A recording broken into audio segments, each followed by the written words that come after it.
Zachary Levi, you know him as Shazam. I know him as Chuck. And maybe a lot of people here know him as Chuck. He is an actor. He's very, very good. And I think he knows that his time is coming to a close at DC, and he just might not care anymore because he had the absolute gall to say that the temerity to say that Pfizer was in fact not perfect. I'm going to put the tweet on screen. This is literally what this is all about. Trigger warning. Somebody named Lyndon Wood says, do you agree or not that Pfizer is a real danger to the world? And he says, hardcore agreed. That's what all this is over. He dared to question the virtuous nature of a $1 trillion company that pays out billions of dollars in fines and lawsuits every year. Simply because Zachary Levi didn't spread his cheeks for Big Pharma. Wow. My favorite of all Everyone is having a temper tantrum about it. My favorite was one person who says, this is somebody named Amirius on Twitter, says, Zachary Levi knows his DC universe is crumbling, so he's going out with a bang and zero dignity. Wow. Bro, he was going to lose his job anyway, so now he'll blame being canceled on and impending doom on his comments. So the idea here is what? It is zero dignity to question $1 trillion big pharma company. What the hell happened to the world? Then a couple hours later, after people were giving him flack for this, he tweeted a link to a statement from the Department of Justice about a settlement that Pfizer paid out. Yeah. It was $2.3 billion because of fraudulent marketing over misbranding an inflammatory drug called Bextra. So nothing to do explicitly with a vaccine. Nope. My favorite things about these stories is always that it's super tepid. Yeah. It's right. He only says hardcore agree. Yeah. 2 words. And an emoji. And here's the... Oh, well. Now here's that you say emoji. As soon as this came out, I decided to save this. I just refreshed this. This is literally what comes up when you look at his name. Zachary Levi appears to tweet anti-vax sentiment. Zachary Levi, he agrees that pharma is a danger to the world. Here it is. TMZ proving their Chad status. The headlines aren't showing on screen, by the way. But okay. TMZ proving their Chad status by being the only one. But they just jump at the chance to fearmonger. There it is. About such a benign tweet that's almost boring and unremarkable. It's almost like J.K. Rowling. Her takes are actually so milquetoast and uninteresting and rather commonly held beliefs, actually. Yeah. But they blow it out of proportion just to, cause more division and chaos. Drunk 3PO says, please pray for Zach. I don't think he knows what's coming for him. Is that a threat? Is it a veiled threat? No, that's Drunk 3PO's on his side. Drunk 3PO saying, I don't think he realizes the amount, the type of mental illness that's about to come. He must, though, right? He is in Hollywood. He knows... the repercussions for going off script, right? Oh, look, there's my response. I forgot I responded to it. Yeah, if he had waited till February, I would cynically think this was marketing. Hey, you want proof that works? Look at all the weirdos who are buying a Hogwarts Legacy game that they would never play otherwise just because they want to support J.K. Rowling. And I know that's an unpopular opinion, but you don't just give money to a billionaire lady because she holds one view that you agree with. Play the game because you want to play the game, not because you want to support a billionaire who has 1 out of 50,000 views that you agree with. None of these celebrities are your friends. None of them. Even the ones that agree with you, take them for what they say, take their words for what they are, but don't put them on a pedestal, ever.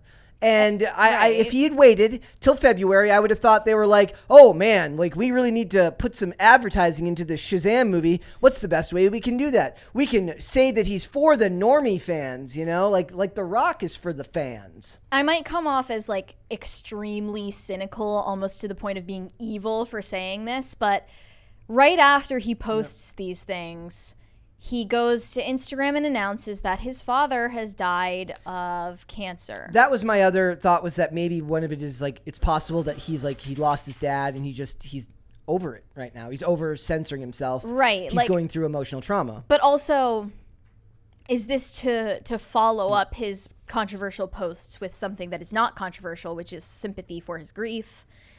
I don't know. But then, more people are reposting his takes from the past. Like, he's expressed a tepid, favorable take about Jordan Peterson, saying that he is like a respectable intellectual when he was on Joe Rogan in the past. And then there's this tweet that he posted in 2018, like right after Me Too, saying that men can't lead meaningful conversations about sexism and that white people can't lead meaningful conversations about racism is both sexist and racist. Truth doesn't care about privilege, nor do those who seek it. And I don't know what he was quote tweeting because it was since deleted. But once again, such a non-controversial, tepid take. On a positive side, what I also see this is that a lot of people have seen, people be little blaze because of comments on the internet.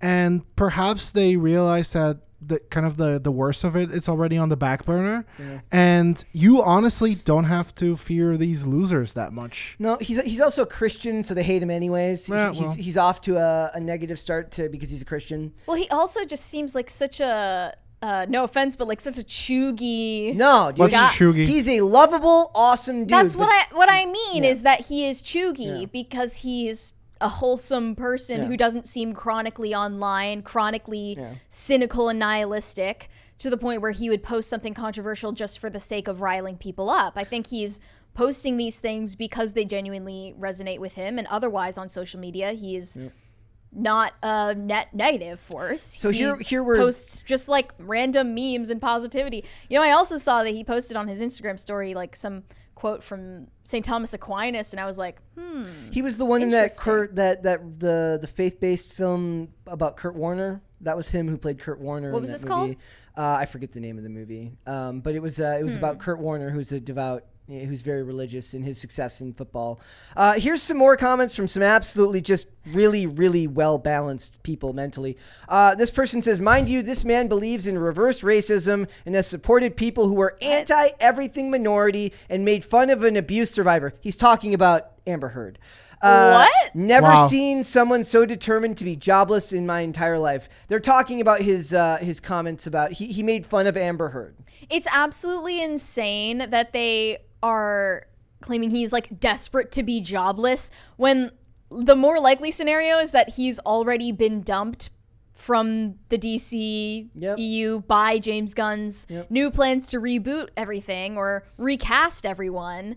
And also how transparent is the world right now. It's like, a differing opinion? I hope you like being unemployed because you can't disagree with me. I am objective truth. Someone else said, it's okay, dude. Your career is over and DC isn't going to cast you again because of this. Now just enjoy your job at the Daily Wire. Just remember that they did keep Ezra Miller around. So if it is, that just says more about DC than anything. The other funny thing is that they fired the lady who made the comment about Ashley Babbitt. She made like a very tepid comment saying like, I don't agree with Ashley Babbitt, but she shouldn't have died. Michelle Borth, she played Mary Marvel in the... How dare she not homicidally jeer at someone violently dying? I don't now, to be fair, the article that I was reading might have conflated that. I don't think they ever actually confirmed that that's why she wasn't brought back for the sequel. What they did is they aged up, like they aged up the actress who's playing so she can play both roles, both the one in the superhero costume and the younger version. So it's possible that was the reason for that. Even if it's not confirmed, like you know how this industry behaves. Anyone who differentiates from the narrative, as trite as it is to say, this is my will get like basically dropped into a trapdoor. This is my other favorite one. This is just proof that the media is evil. It says Zachary Levi imploding his DC future proves that Dwayne Johnson was right to snub Shazam. What the does one have to do with the other? They have nothing to do with each other. When my politics, my insane politics get to also converge with my weird team loyalty to a superhero franchise. They mentioned that he's in an elite anti-vax class with Letitia Wright and Evangeline Lilly. Okay. Well, Letitia Wright and Evangeline Lilly didn't lose their jobs. No, to the contrary, Evangeline Lilly and Letitia Wright are both thriving at Marvel. So maybe women. Marvel is anti-vax. Did you ever think about that? Maybe you should go they made that vaccine comic Sorry. Well, then now they just make no sense. Are they pro-vax or are they anti-vax? These are the people that saying that this is a binary choice. You only get one or the other, which is weird because they're all usually big fans of being non-binary, which makes no sense. Well, they'll do anything Nice that was good. Well, they'll do anything to twist this narrative into a W for them. So like if he's not in DC anymore, it's because he imploded his career. Yep. But if he is again, then it's, James Gunn taking pity on him, or James Gunn is like, he's one step closer to rebooting all of DC. Like I don't even know what this has to do with James Gunn, but like he likely was getting recasted anyway, and DC can't win because they've got PDF file alleged Ezra Miller.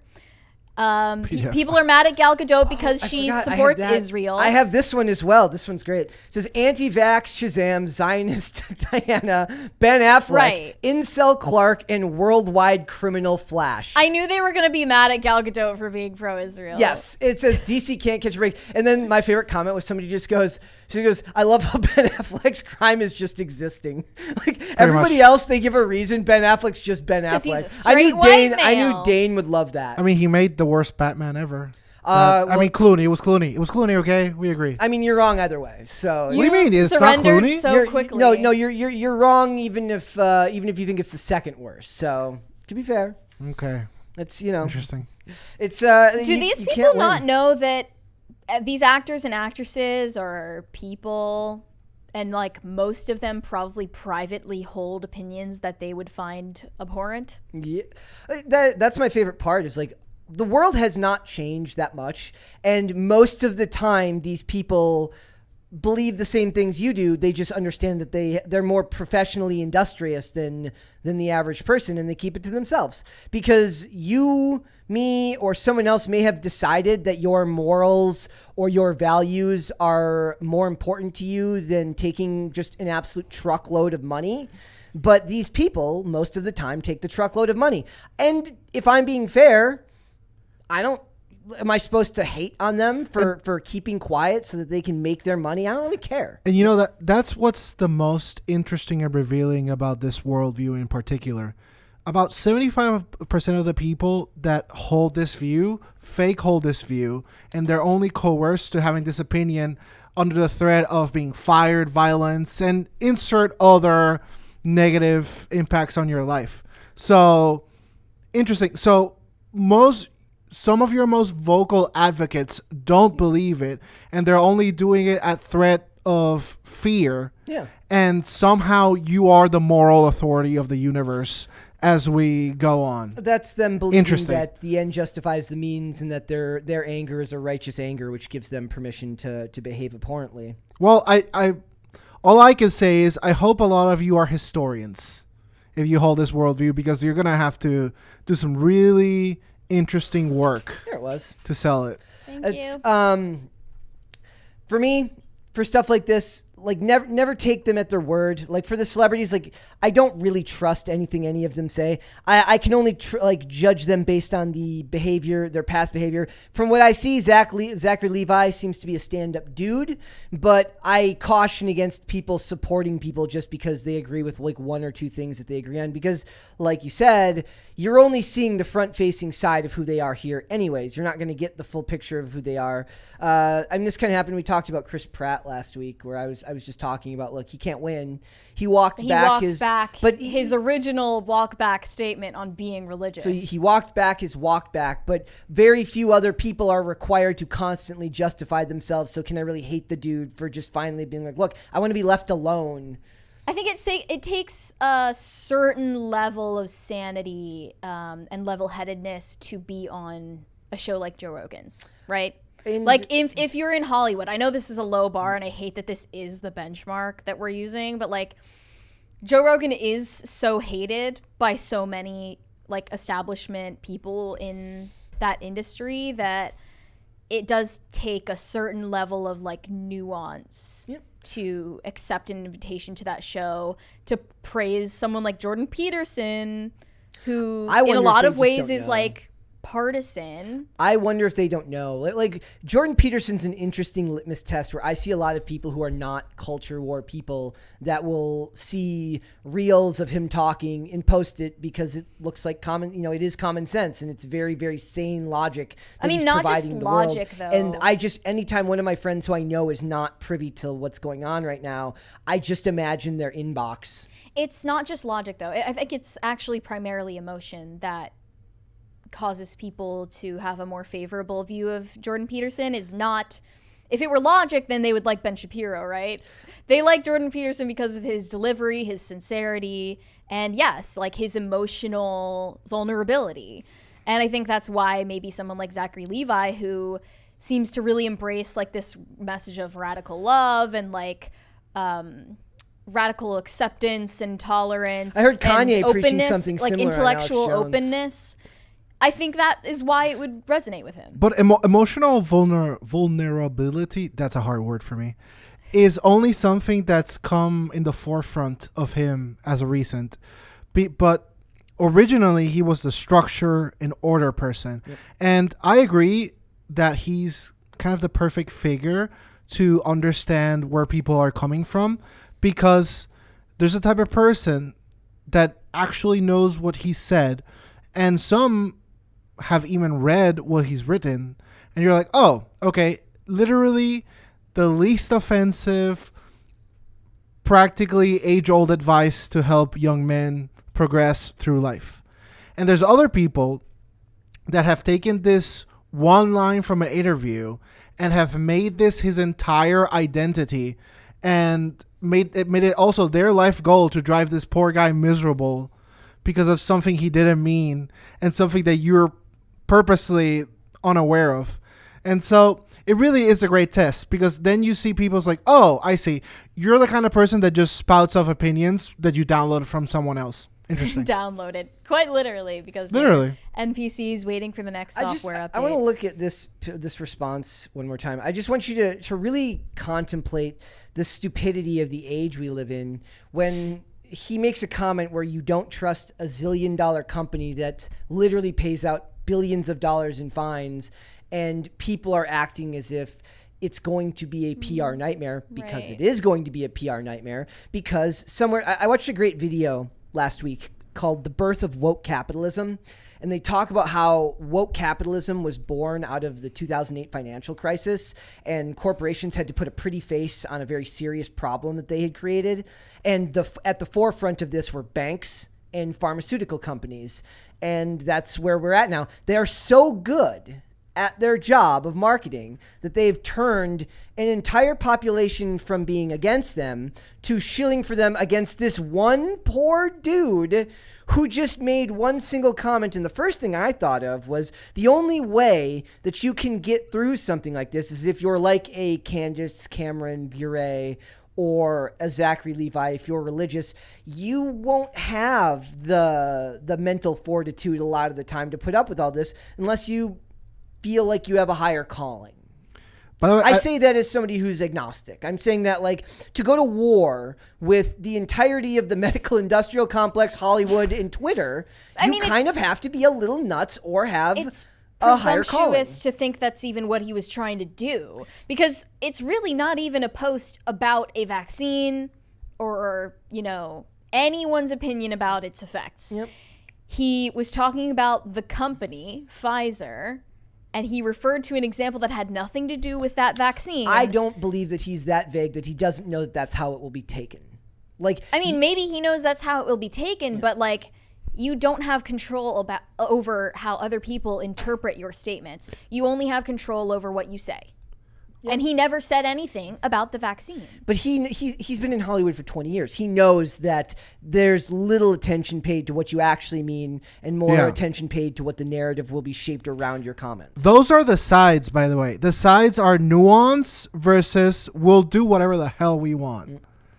Like, if you're not absolutely cucked to Pfizer. A big pharma corporation. It's that not, wouldn't have been cool be before 2020, and that is not cool after 2020. It was never cool. You were always a dork for defending a corporation that doesn't give a shit about you. No, but it's not even that it's Pfizer. It's that because if if tomorrow the marching orders came, it's like, no, guys, we hate Pfizer now. We hate them. And it could be for whatever reason. They'll take that reason. It's like, oh, I've always hated Pfizer because my new download came, and this is me. And this is my, this recent patch is all of recorded history and all of recorded thought. And that's what's so annoying and insidious about these people is that, well, here's you literally 5 minutes ago hating Big Pharma and Big Bank and everything. It's like, oh, no, not me. Nope. Here's you on tape, deepfake.